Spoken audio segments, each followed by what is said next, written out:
And now for something completely different.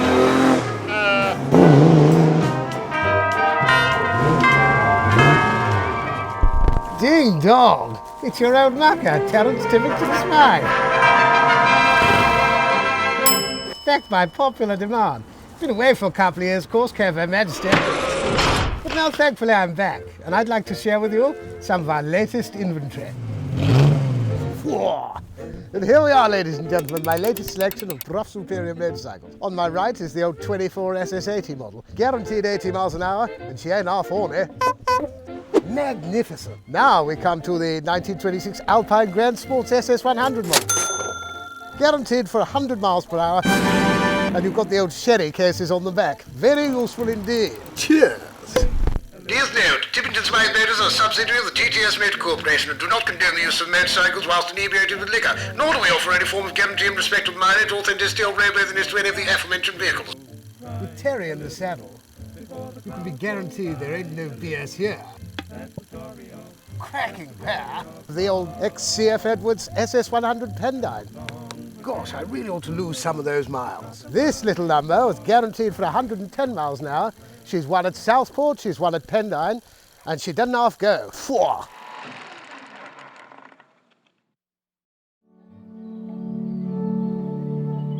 Road racing in Britain is becoming increasingly popular, exciting to watch and thrilling to ride in. For me, it's always since last 50 years, I was just taken up by the mystique and the history of the marque, all the early racing successes, the whole story of Brough and the characters involved.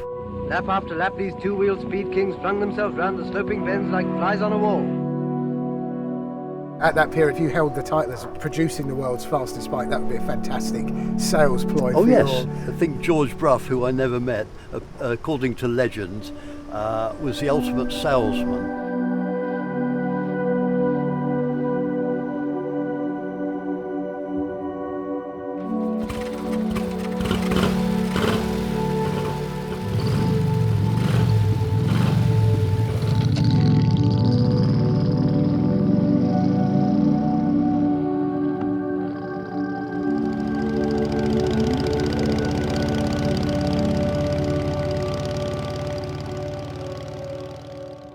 Some of the greatest feats of engineering were conceived and constructed in the United Kingdom before the Second World War.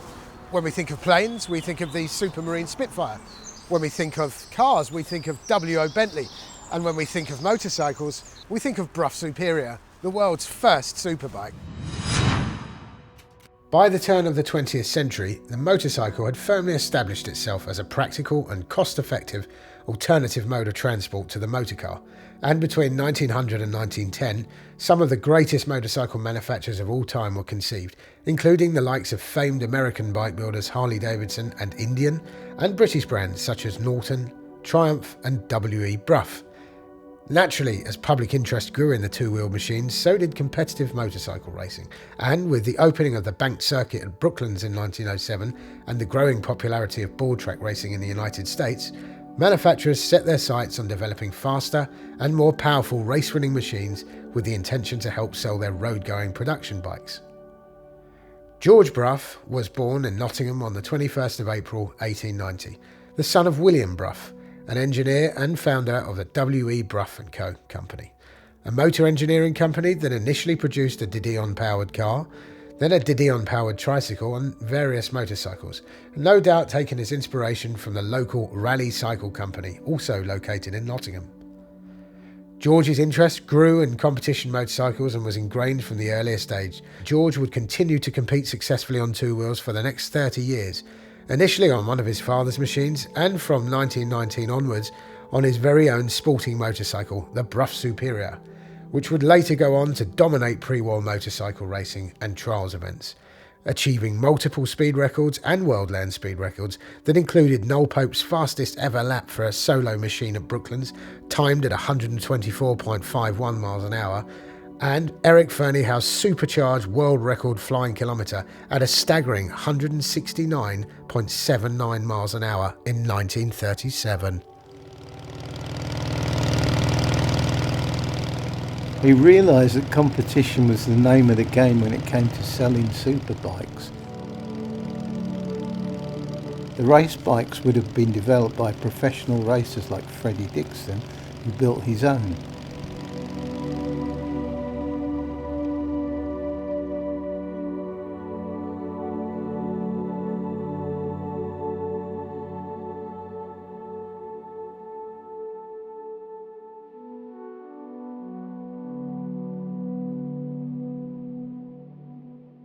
Ladies and gentlemen, welcome to Brooklands on this glorious summer afternoon, where we'd like to present three of the most significant historic works racing Brough Superiors on the planet.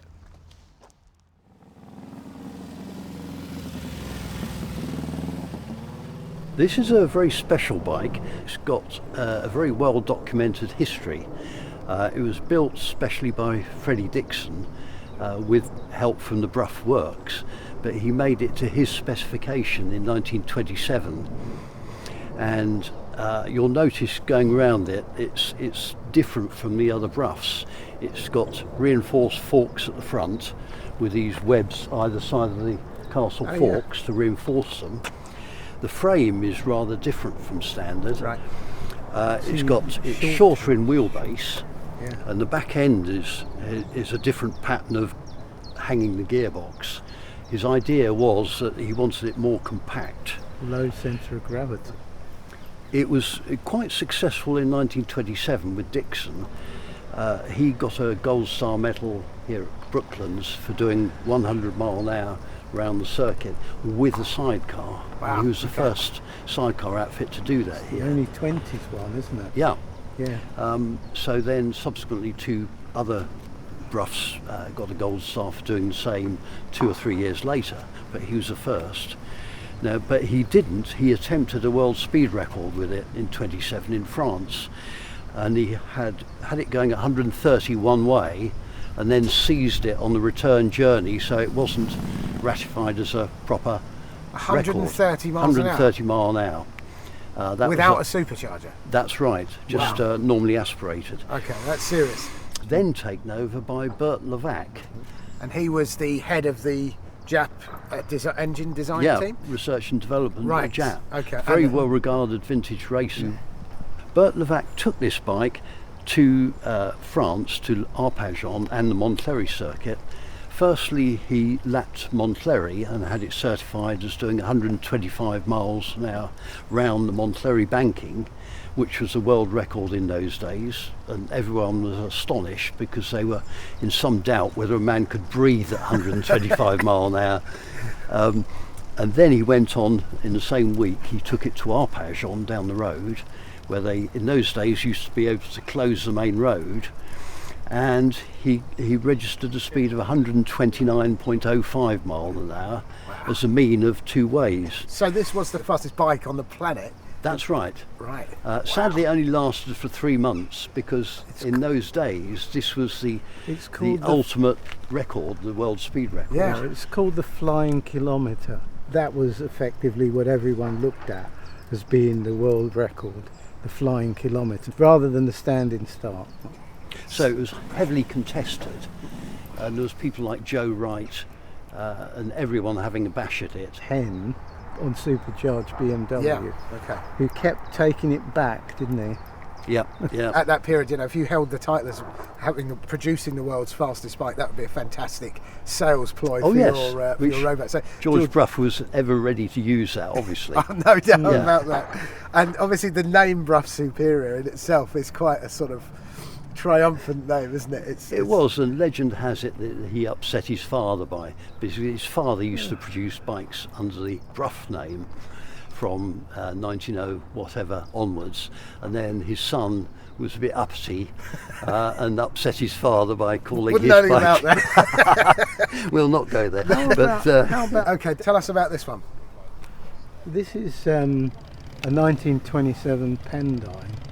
It is actually only the second one made. It's a works bike, and it features the long stroke engine. This particular SS100 Pendine was lent by the works to Cirencester-based motorcycle dealer Mr. C.F. Edwards in 1927, who was a close friend of George Brough and a respected racer of the period. Between 1927 and 1930, C.F. Edwards had enjoyed considerable success aboard the Pendine, with multiple first-place victories at Pendine and the Southport Sands. Following its final race at Southport in 1930, where it achieved first place overall in the straight mile sidecar race, the bike was taken back to the works. It was converted for road use and sold to its first private owner, Dorian, in around August of that year. Little is known of his ownership, but only minor changes were made by the works to conform the bike for road use requirements. The Pendine was owned post-war by Gordon Hills in the 1950s, as recorded on the Brough logbook. He exchanged it with matchless dealer Comerfords, who had Brough record breaker Noel Pope working for them at the time, and who recognised the significance of this machine, and they kept it as part of their private collection for the next 50 years. The bike was later loaned by Comerfords to the production company for the filming of the 1962 epic Lawrence of Arabia, starring Peter O'Toole. This actual bike features extensively throughout the opening scenes of the film, fitted with UL 656 number plates, which was a mistake by the production company, as the plate should have read GW2275, which was the bike that Lawrence was killed on. UL 656 was in fact the SS100 he previously owned. The Pendine remained under the custodianship of Comerfords for the next 40 years until their closure, at which point Teddy Comerford sold the bike to Brian Verrill in 2000. When Brian acquired the bike, he immediately commissioned me to complete a comprehensive restoration to its original 1927 spec. Eagle-eyed viewers will note from the film that it looked rather different in 1962 to its original factory specification. It was later lent as a static display to the Pendine Museum in Wales and put in a glass box next to Babs, the ex-Parry Thomas aero-engined land speed record car. Of course, this bike as well has another really interesting post-war part to its history. Yeah, claim to fame. Film star. It is a bona fide film Bona star. fide film star. I mean, you know, this What's is the the actual pussycat? bike. This is the actual Peter bike. O'Toole's bottom on the saddle. And not many people could say that. So obviously, T.E. Lawrence of Arabia, has an incredibly strong connection to Brough Superior. It was one of George Brough's best customers, and certainly one of the most high-profile customers. Yes. And obviously, this wasn't one of his bikes, but this actual bike is the one that was used in the films. This is the bike that you see at the start, right? So when he's the intro. It comes to a sticky end. This is really rare and really unusual because we still have the very same bike that was in the movie. And with obviously combined with all of that incredible, successful period competition history, and it being a super rare model as well, it's sort of a very, very important motorcycle. Really. Does it for me. I think George Brough, who I never met, according to legend, was the ultimate salesman. He did appreciate good build quality, good engineering, and he was a good rider. Obviously, it's documented he had numerous successes in trials and racing, but he was an ultimate professional businessman. Self-publicist. A self-publicist, Well, indeed. how was he able to get, to have his motorcycles be called the Rolls-Royce of motorcycles, and that be sanctioned by Rolls-Royce? Allegedly, story has it that George Brough cottoned on to the fact that one of the road testers had mentioned it was like a Rolls-Royce of motorcycles. George Brough, being the salesman, immediately captured that slogan and used it thereafter because he was fairly free and easy with his thoughts about copyright and whatnot, and used it. And the legend has it that a gentleman from Rolls-Royce turned up one day to take him to task on this, and he was shown around the works, and George Brough very wisely had got wind of this happening, and so had all his workers that morning issued with white gloves, so they were working on the bikes, assembling them with white gloves. Have you still got yours? Yes, indeed.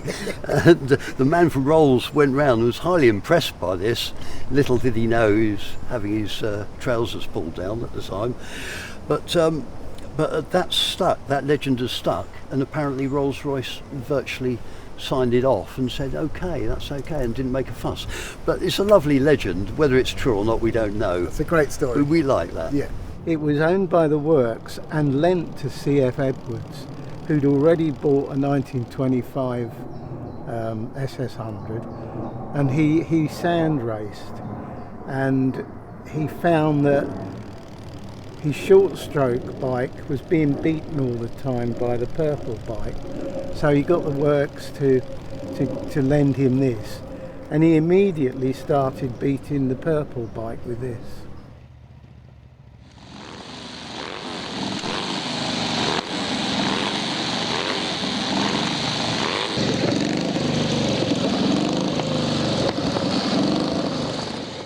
When did I buy it? I bought it before you were born, so I've had it for 40 years, and I've enjoyed every minute of it. So obviously the first thing that people are going to know is the colour. Why is it this colour?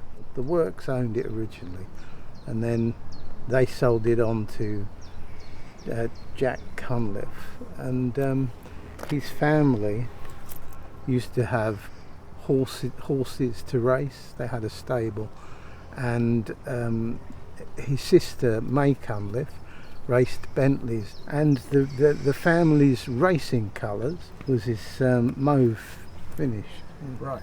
So naturally the bike's that colour.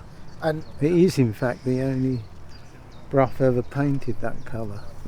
okay, and this Of course. this is the earliest of the three bikes that we've got here today. But It is. I'm right in thinking this is the first Brough Superior to obtain a gold star at Brooklands. It's effectively the first SS100.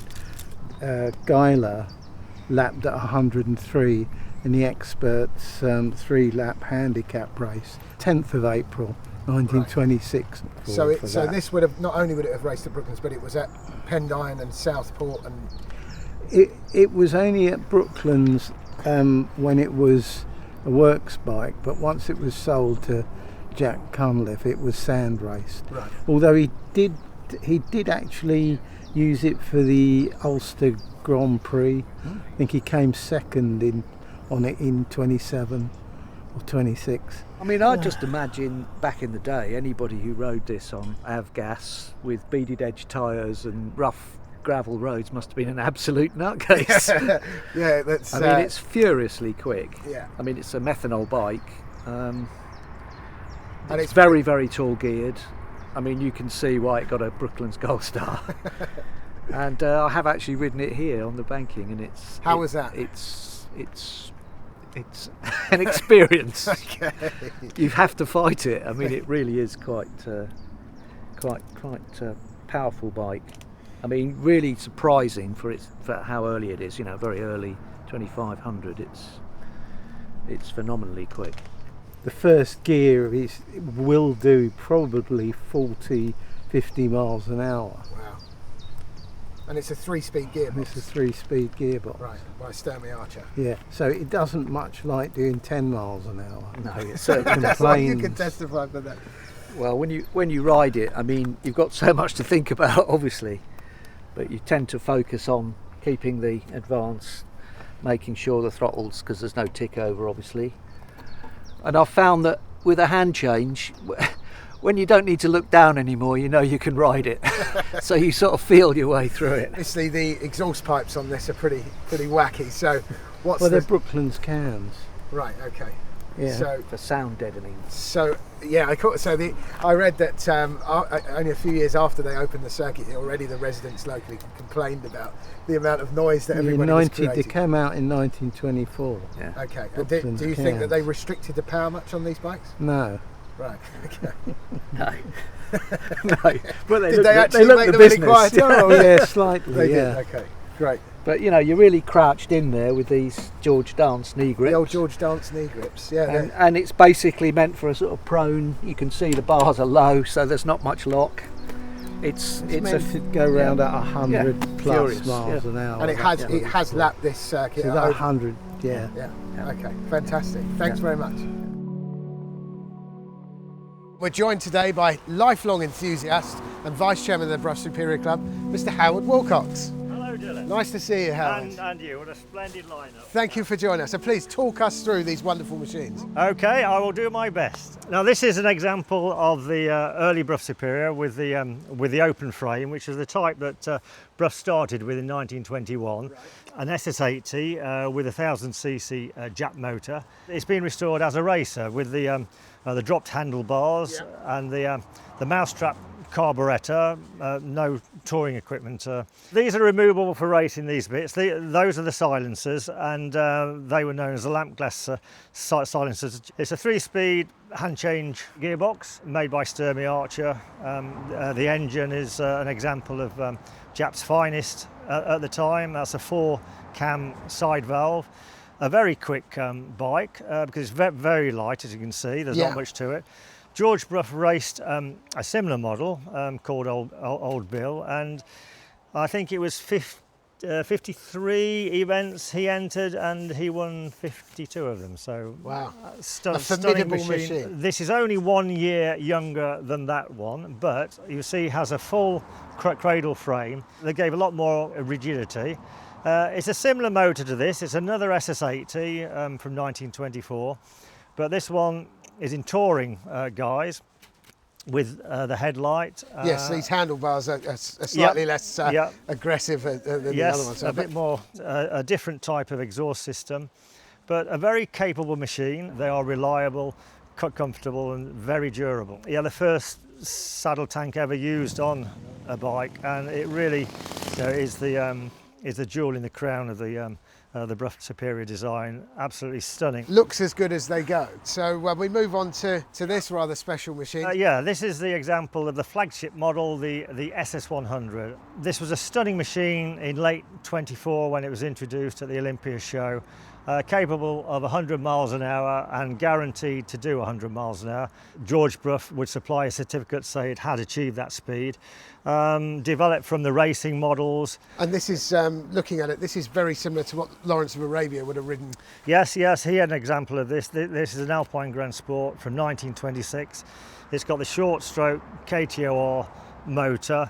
It's got the castle forks. They were made by George Brough. Handled well, had a low centre of gravity. This one has got the touring bags and the releases inside. A very capable touring machine and the pinnacle of Brough Superiors at the time. And as you're riding one along, you know, you can hear the exhaust. It's an absolutely wonderful sensation. It's like a galloping horse with the offbeat sound of it. A lovely machine, and probably one of the most sought after Broughs in the lineup, really. Yeah, and certainly one of the most iconic, I think. Yes. Fantastic. Yeah, excellent. Well, now what about this rather unusual beast? This is quite something. Well, this is more than unusual. It's unique. George Brough always wanted to develop a 4-cylinder model, and the chap called Dougal Marchant, who was the chief designer at Motors Koch at the time, he asked them to design a 4-cylinder model, inline, air-cooled, and this is what they developed. Very cool. The gearbox, a 3-speed gearbox. It's not 900cc approximately, inline, side valve.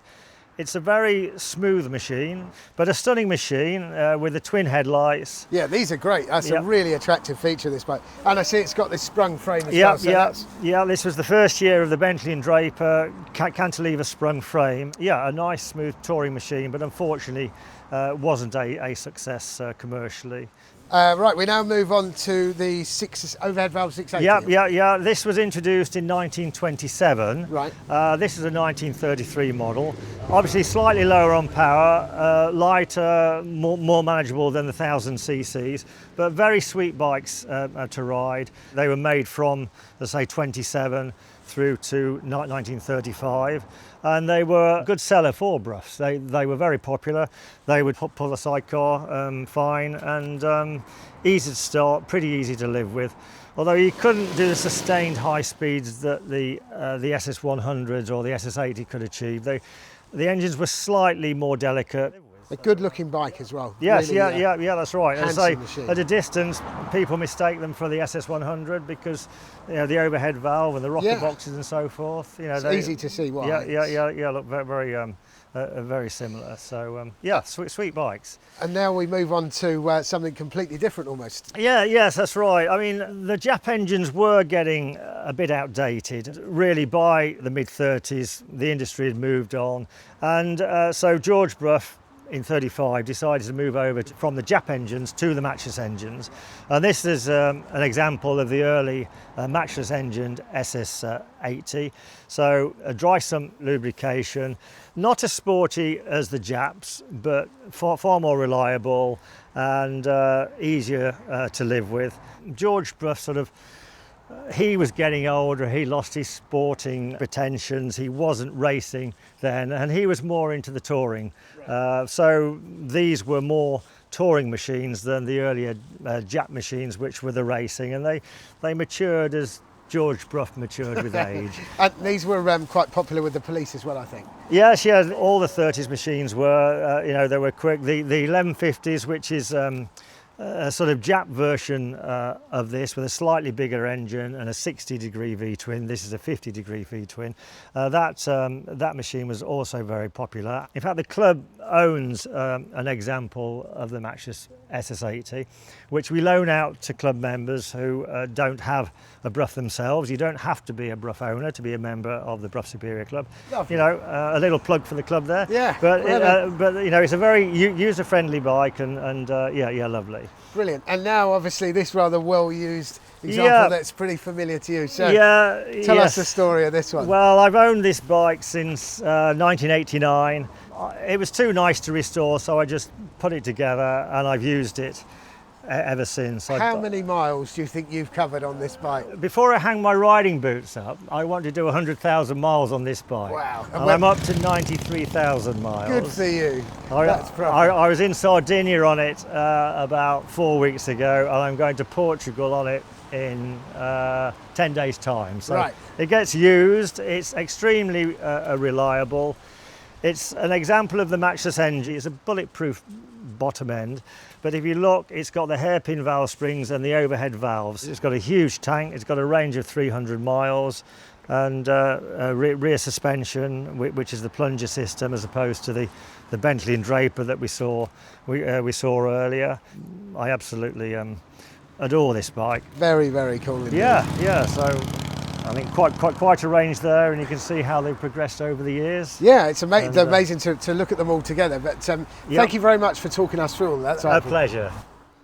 During our extensive research of these highly significant racing Brough Superiors, we've unearthed some footage that we believe nobody has ever seen before. And now I'd like to tell you more information about these motorcycles using the medium of song and dance.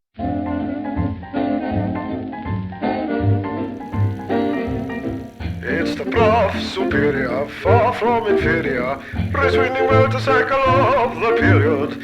Come and buy one now from Tibbington Smythe. Yes, it's the Brough Superior, happiness provider, race-winning motorcycle of the period.